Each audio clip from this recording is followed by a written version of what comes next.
इतिहास की कुछ तारीखें सिर्फ पन्नों पर ही नहीं ठहरती बल्कि सालों बाद भी चर्चाओं के केंद्र में लौट आती हैं। नमस्कार दोस्तों, आज हम बात करने जा रहे हैं भारत के इतिहास की एक ऐसी तारीख के बारे में जिसने देश की पूरी तस्वीर बदल दी थी। 6 दिसंबर 1992 अयोध्या के करीब 1.5 लाख कार्यसेवकों की भीड़ जुटती है और दोपहर के करीब 11:30 बजे सुरक्षा घेरे टूटते हैं और देखते ही देखते कुदाल, हथौड़े और रस्सियों की मदद से बाबरी मस्जिद का जो विवादित ढांचा जमींदोज हो जाता है। के करीब कारसेवकों का एक बड़ा जत्था मस्जिद की दीवार पर चढ़ने लगा। उसके बाद वहां होने वाले घटनाक्रम पर बीजेपी के बड़े नेताओं का भी नियंत्रण नहीं रहा। लाखों की भीड़ में कारसेवक मस्जिद पर टूट पड़े और कुछ ही देर में मस्जिद को कब्जे में ले लिया। सब कुछ इतनी जल्दी होता है कि किसी को अंदाजा तक नहीं लगा और शाम होते होते वहां पर एक अस्थायी राम मंदिर भी बन जाता है और आरतियां शुरू हो जाती हैं। लेकिन आज हम इस इतिहास की बात इसलिए कर रहे हैं क्योंकि इंटरनेट, सोशल मीडिया पर एक नई चर्चा ने जोर पकड़ लिया है। दावा किया जा रहा है कि आने वाली 9 अगस्त 2026 को वैसे ही एक कार सेवा दोबारा देखने को मिल सकती है, लेकिन इस बार रास्ता अयोध्या का नहीं होगा बल्कि भगवान कृष्ण की नगरी मथुरा का बताया जा रहा है। इंटरनेट पर अनुमान लगाया जा रहा है कि इस बार सभी हिंदू अखाड़े और भक्त इतनी संख्या में जुट सकते हैं जो कृष्ण जन्मभूमि मंदिर के साधु संतों का कार सेवा का ऐलान। 9 अगस्त को मथुरा में कुछ बड़ा होगा। साल 1992 में अयोध्या में कार सेवक राम मंदिर के लिए जमीन पर उतरे। भव्य दिव्य राम मंदिर बनकर तैयार और अब 34 साल बाद मथुरा में कृष्ण जन्मभूमि के लिए वैसे ही कार सेवा का ऐलान हुआ।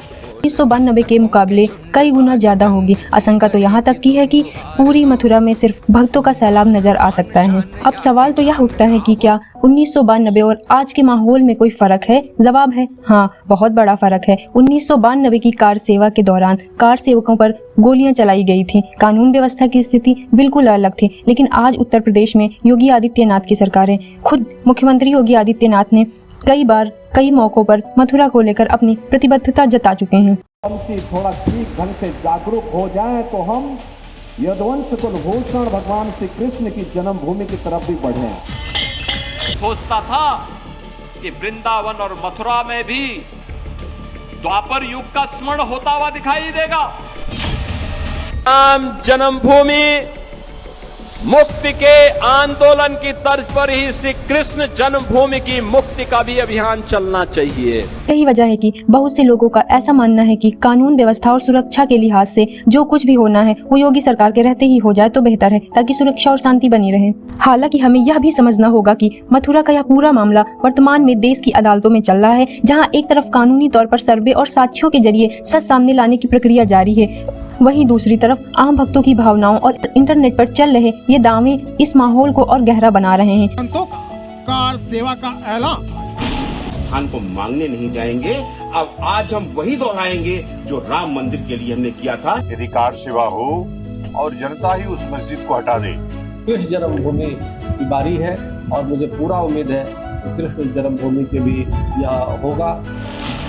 देखना यह होगा कि वाकई 2026 में 1992 जैसा कोई दृश्य बनेगा या फिर इस बार पूरा मामला पूरी तरह कानूनी और बेहद शांतिपूर्ण तरीके से सुलझा लिया जाएगा। इतिहास हमें यह सिखाता है कि धैर्य और कानून का रास्ता सबसे सही होता है। इंटरनेट पर चल रहे इन दावों और मथुरा के इस पूरे विषय पर आपकी व्यक्तिगत राय क्या होगी, हमें नीचे कमेंट बॉक्स में जरूर बताएं। अगर वीडियो आपको अच्छी लगी हो तो इसे लाइक करें और चैनल को सब्सक्राइब करना बिल्कुल भी ना भूलें। धन्यवाद।